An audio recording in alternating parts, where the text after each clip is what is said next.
না না, অসম্ভব, এ কিছুতেই মেনে নেওয়া যায় না। আমিও তো তাই ভাবছি, মহানামার মতো যোদ্ধা কিভাবে। আপনি শুধু একবার ভাবুন মাসুমা, সমগ্র অনুরাধাপুরমের সামনে আমার ভাই, সে একজন সামান্য সৈন্যের কাছে অসি যুদ্ধে পরাস্ত হয়েছে। মহান আমার কাছে এর থেকে বড় কলঙ্ক আর কি হতে পারে? এভাবে কেন বলছো ত্রিজটা? একটা যুদ্ধে পরাজিত হওয়া মানে কি কলঙ্ক? আপনি কেন বুঝতে পারছেন না? এতে মহানামার রাজনৈতিক ভবিষ্যৎ কতখানি ক্ষতিগ্রস্ত হবে। সকলে মহানামাকে একজন বীর যোদ্ধা হিসেবে জানে, আর সেই যোদ্ধা কিনা ছি ছি। ত্রিজটা, নির্বোধের মতো আচরণ করো না। তোমার এহেন আচরণে মহানামা তো আরো বিপর্যস্ত হয়ে পড়বে। প্রত্যেকে যখন মহানামার দিকে আঙুল তুলে দেখাবে তখন সে সম্ভাবনা ক্ষীণ। একটা যুদ্ধে পরাস্ত হওয়া মানেই কিন্তু সমস্ত বীরত্বের অবসান নয়। তাছাড়া কেন তুমি ভুলে যাচ্ছ ত্রিজটা? যে কোনো সৈনিকেরই স্বপ্ন থাকে সে জীবনে একবার মহানামাকে পরাস্ত করবে। কিন্তু আমার ভাইটার এখন মানসিক অবস্থা কতখানি বিপর্যস্ত একবার ভাবুন তো। আচ্ছা মাসুমা, ও যদি আবার কিছু একটা করে বসে? ত্রিজটা, অশুভ কথা বলো না, বরং ওকে বোঝাও এই পরাজয় এমন কিছু বড় বিষয় নয়। তাহলেই দেখবে ও শান্ত হবে। আমি আমি ওর মুখের দিকে তাকাবো কেমন করে?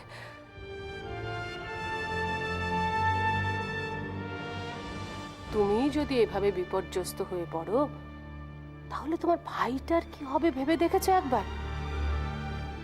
ওকে বোঝাও ত্রিজটা, এই পরাজয়ে ভেঙে না পড়ে এই পরাজয় থেকে শিক্ষা নিতে, তারপর আবার নতুন উদ্যমে যুদ্ধে ঝাঁপিয়ে পড়তে। দেখবে জয় ওর হবেই। চমকপ্রদ, সত্যি চমকপ্রদ ঘটনা। রাজিমা, আমি আমার ভাইকে চিনি, ও এক বীর যোদ্ধা। ওকে আজ পরাস্ত হতে হলো ওই সৈনিকের হাতে। ও আজ পরাস্ত হয়ে গেল, আশ্চর্য। আমিও তো হতবাক হয়ে গেছি। আমার এখনো ভাবতে অবাক লাগছে যে কি ঘটলো। রাজিমা, সব থেকে বড় কথা হলো যে সৈনিকটি তাকে পরাস্ত করলো তাকে তো আর খুঁজেই পাওয়া গেল না।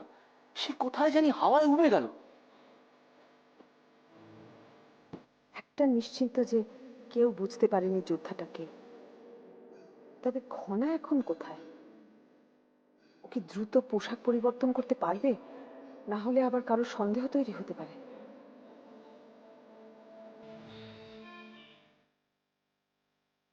কি হলো রাজিমা, কি ভাবছেন?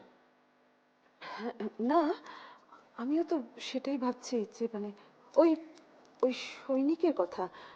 আমাদের সিংহলে এরকম একজন সৈনিক আছে, এটা ভাবতেও তো নিজেদের কত আনন্দ বোধ হয়, তাই না? আপনি ঠিকই বলেছেন দেবী জাহ্নবী, মহানামাকে হারানো তো এত সহজ কাজ নয়। এই সৈন্যটি আমাদের বিভীষণ উৎসবের সব থেকে বড় প্রাপ্তি। আপনি ঠিকই বলেছেন মাসুমা। আমি ওই সৈনিকটির লড়াই করার প্রক্রিয়া দেখেছি।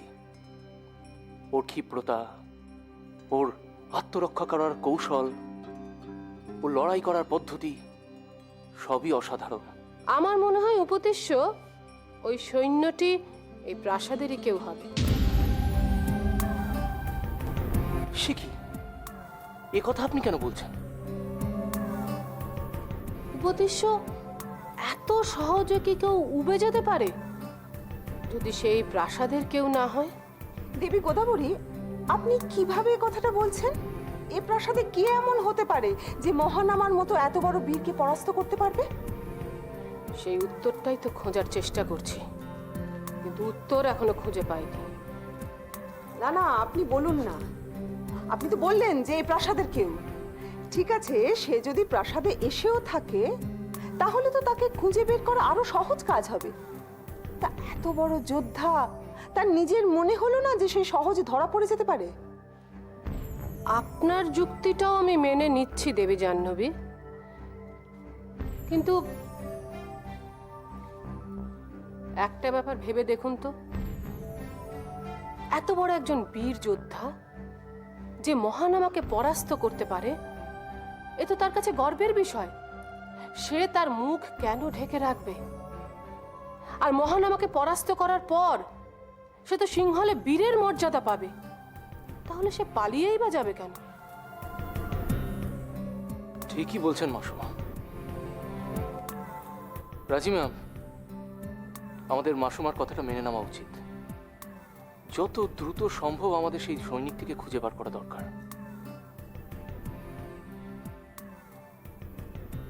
সব থেকে আগে দেখা দরকার ওই যোদ্ধার উদ্দেশ্যটা কি। দেবী গোদাবরী কি ঘনাকে সন্দেহ করছেন? তাই যদি হয় তাহলে খুব দ্রুত কিছু একটা করা দরকার। বাবা, আমি সেই লোকটাকে দেখেছি। সেই লোকটা যখন পালাচ্ছিল আমি তার পিছু নিয়েছিলাম। তুমি তুমি তার পিছু নিয়েছিলে? হ্যাঁ, আমি তার পিছু নিয়েছিলাম, কিন্তু ঝড়ের বেগে সে কোথায় পালিয়ে গেল পরে আমি তাকে খুঁজেই পেলাম না। সে কি কথা বলছো খনা? আচ্ছা খনা, তুমি কি দেখেছো যে সে কোথায় গেছে, কোন দিকে পালিয়েছে? না বাবা, আমি তার সুযোগ পেলাম কোথায়, কিন্তু আমাদের তাকে দ্রুত খুঁজে বার করতেই হবে।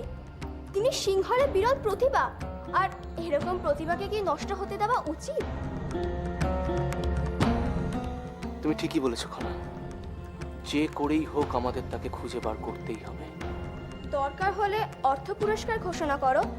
যে তাকে খুঁজে পাবে তাকে অর্থ পুরস্কার দেওয়া হবে।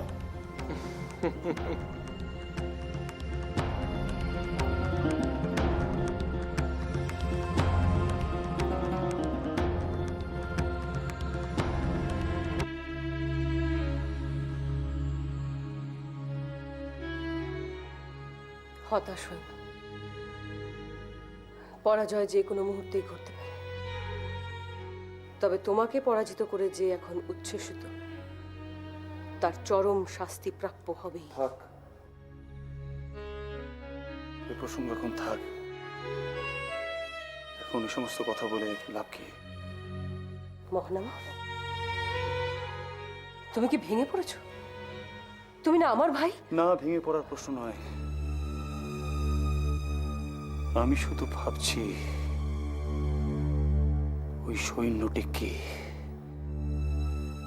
আমার কিন্তু মনে হচ্ছে মহানামা, এটা উপদেশ্বর চাল। এই কবছরে তোমার জনপ্রিয়তা যে বহুগুণ বৃদ্ধি পেয়েছে তা সে মানতে পারছে না, তাই তোমাকে ছোট করার জন্যই। না দিদি, আমি খালি ভাবছি এই সিংহলে কি ব্যক্তি যে আমাকে পরাস্ত করতে পারে। আমাদের দ্রুত খোঁজ নেওয়া প্রয়োজন, সেই ব্যক্তিটি কে। সবচেয়ে বড় কথা হলো সেই ব্যক্তিটি অসি চালনায় অত্যন্ত দক্ষ। যে ভঙ্গিতে ও আমাকে আক্রমণ করছিল তা শুধুমাত্র রাজ পরিবারের সদস্যদের আর উচ্চ পদস্থ মন্ত্রীদেরই শেখানো হয়। মহানামা, এখন এসব নিয়ে ভেবো না। তুমি ক্লান্ত, এখন একটু বিশ্রাম নাও। কি করবো বিশ্রাম নিয়ে বলো? আমার এখন একটাই প্রশ্ন, ওই ব্যক্তিটি কি সত্যি কোনো রাজ পরিবারের সদস্য? এতটা উত্তেজিত হও না ভাই, নিজেকে শান্ত রাখো। তুমি কেন ভুলে যাচ্ছ এই পরাজয়ের দায়ভার শুধুমাত্র তোমার একার নয়। দায়ভার তোমার কি আমার আমি জানি না দিদি। আমি বিশ্বাস করতাম কোন প্রকৃত রাজপুরুষের হাতেই আমি পরাস্ত হতে পারি।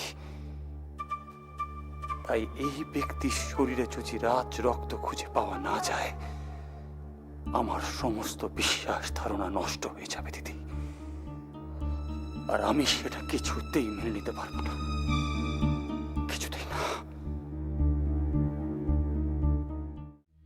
'জয়ম, ওই সৈন্যটাকে নিয়ে কিন্তু সবার মনের মধ্যে প্রশ্ন জাগছে। হ্যাঁ জানি, কিন্তু কেউ যখন তোমাকে সন্দেহ করছে না তখন আর চিন্তা কি? তা হলেও বারবার যদি সবার মনের মধ্যে প্রশ্ন জাগে তাহলে?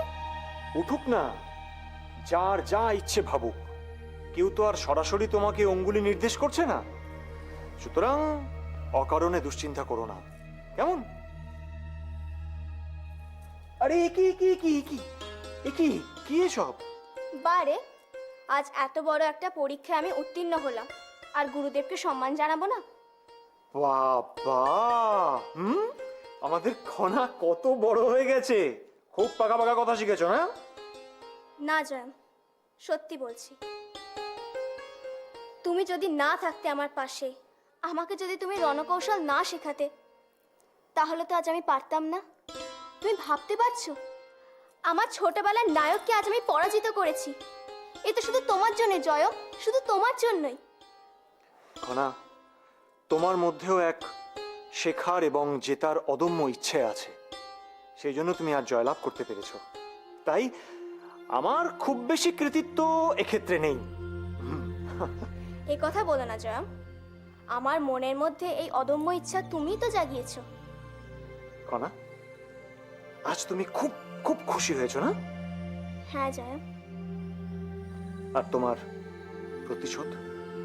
প্রতিশোধের স্পৃহা কি দমন করা গেছে?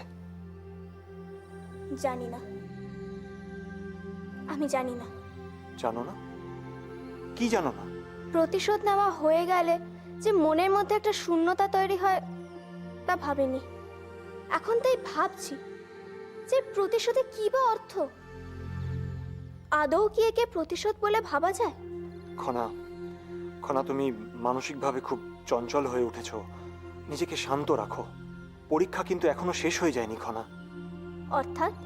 আচার্য দেবের পরীক্ষার কথা কিন্তু তুমি ভুলে যাচ্ছ। না জয়ম, আমি ভুলিনি, কিন্তু আমি অংশগ্রহণ করলে সবাই কি মেনে নেবে তা? হয়তো মেনে নেবে না, কিন্তু আমরাও তো হাত গুটিয়ে বসে থাকবো না। প্রয়োজন হলে আমরা সবাই মিলে। না জয়ম, তা করতে যেও না। কোনোভাবেই আমাকে সরাসরি সমর্থন করো না। কেন? জয়ম, আমাদের প্রতিপক্ষ শিবির কিন্তু বেশ সজাগ। তুমি যদি সরাসরি আমাকে সমর্থন করো তাহলে কিন্তু ওরা নতুন করে সমস্যা সৃষ্টি করতে পারে। তাই তোমার মধ্যপন্থা অবলম্বন করা উচিত। তোমাকেও সজাগ থাকতে হবে খনা, যেভাবেই হোক এই পরীক্ষায় তোমাকে অংশগ্রহণ করতেই হবে। আর একটা কথা, দেখতে হবে ভাই কাকা কি চায়। আমি সেই পরীক্ষায় অংশগ্রহণ করি কি না করি। কে কি চায় তা আমি জানি না, তবে আমি এটুকু বলতে পারি যে আমি চাই তুমি এই পরীক্ষাতেও অংশ নাও। আরে ঋদ্ধিমণি, তুমি এখানে হঠাৎ? হ্যাঁ খনা, আমি আড়াল থেকে তোমাদের কিছু কথা শুনেছি। সত্যি এটা অত্যন্ত দুঃখজনক যে শুধুমাত্র নারী বলে তোমার যোগ্যতাকে এইভাবে পায়ের তলে দাবিয়ে রেখে দেওয়া হবে। সমৃদ্ধি, আসলে নিয়ম রীতির বাইরে তো সহজে যাওয়া যায় না। কিন্তু খনা নিজের যোগ্যতা দিয়ে প্রমাণ করেছে যে সে সব রীতির ঊর্ধ্বে। তাহলে কিসের নিয়ম রীতি বলতে পারেন? আর আজকে আমি ওর দক্ষতা দেখে স্তম্ভিত হয়ে গেছি। কি অনায়াস ভঙ্গিতে ও উশি চালনা করছিল।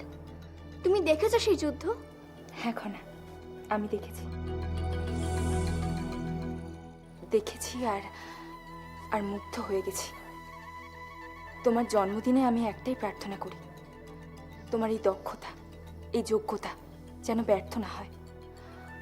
সবার অলক্ষ্যে তুমি যেভাবে নিজেকে তৈরি করেছো, তাতে আমার বিশ্বাস সেটা একদিন ইতিহাসের পাতায় স্থান করে নেবেই।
এ কি তোমরা?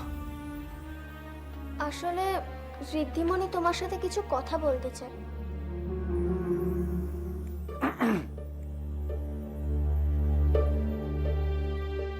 বলুন। আপনার সম্পর্কে আমি অনেক কথা শুনেছি, আর আজকে আপনার পরাজয় দেখে তাহলে আপনি আমার পরাজয়ের কাহিনী নতুন করে আমাকে শোনাতে এসেছেন, তাই তো? এমা ছি ছি, এ কথা আপনি কেন বলছেন? আপনার পরাজয়ের কথা শুনে আমি বেশ আহতই হয়েছি। তাই নাকি? অবশ্যই, আপনার মতো বীর যোদ্ধার গল্পকথা সিংহলে শিশুরাও জানে। আর এই যোদ্ধার এই শিশুসুলভ পরাজয়ে বেশ এক রসালো আলোচনা তৈরি হয়েছে বোধ করি। আপনি কিন্তু অকারণেই আমার উপর ক্ষুব্ধ হচ্ছেন। আপনার পরাজয় আমার কাছে কেন রসালো হতে যাবে? ভাই কাকা, ঋদ্ধিমণি কিন্তু সত্যি কথাই বলছে। তোমার পরাজয় দেখে সত্যিও বিস্মিত। আরেকটা কথা খনা, রাজকুমারকে যিনি পরাজিত করলেন আদপে তিনি কে? তোমার কি মনে হয় বলো তো? ছোটবেলা থেকে শুনে এসেছি ভাই কাকা সিংহলে বীর যোদ্ধা। তা আমার তো মনে হয় ভাই কাকাকে জলদস্যুরাই পরাজিত করতে পারে। জলদস্যুরা?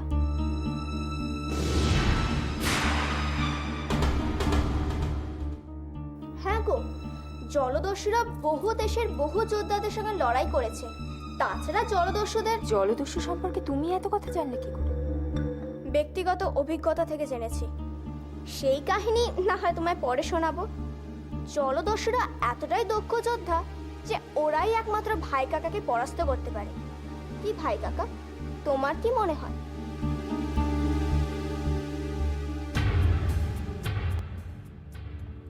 মহানামা, তোমাকে খুব ক্লান্ত দেখাচ্ছে।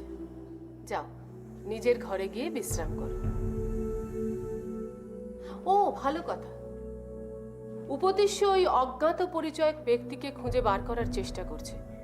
এমনকি এও ঘোষণা করতে চলেছে যে ওই ব্যক্তির সন্ধান দিতে পারবে তাকে প্রভূত অর্থ পুরস্কার হিসেবে দেওয়া হবে। খুব ভালো, কিন্তু এসব কথা আপনি আমাকে কেন বলছেন? কি বলছো কি মহানামা? তুমি এ প্রাসাদের রাজকুমার, প্রাসাদের খুঁটিনাটি সবকিছু তোমায় জানতে হবে। কোনটা জানতে হবে আর কোনটা নয় সেটা বোঝার মতো বয়স আমার হয়েছে মাসুমা। তাই এসব বিষয়ে আমাকে। মহানামা, আমি মানছি ওই পরাজয়ে তোমার মনে খুব গভীরভাবে রেখাপাত করেছে, কিন্তু তাই নিয়েই কি তুমি সারা জীবন পড়ে থাকবে? এই যে আচার্যদেবের পরীক্ষার মাধ্যমে প্রাসাদে জ্ঞানী ব্যক্তির সন্ধান চলেছে, এ সম্পর্কে কি তুমি বিশদে জানো? বিশদে জানার কি আছে? রাজকার্যের সুবিধার জন্য জ্ঞানী ব্যক্তির খোঁজ করা হচ্ছে। বিষয়টা কি এতই সরল মহানামা? ভেবে দেখো, সকলের সামনে তোমার পরাজয় তোমার জনপ্রিয়তায় টান ধরাতে পারে। তারপর আবার এই জ্ঞানী ব্যক্তি নির্বাচন। আমি বুঝতে পেরেছি আপনি কি বলতে চাইছেন। তাহলে এটাও জেনে রাখুন, আমি আমার কর্তব্য সম্পর্কে যথেষ্ট। তার মানে নিশ্চয়ই তোমার এটাও বোঝা হয়ে গেছে ওই জ্ঞানী ব্যক্তি নির্বাচনে তোমাকে কিন্তু যথেষ্ট গুরুত্বপূর্ণ ভূমিকা পালন করতে হবে মহানামা।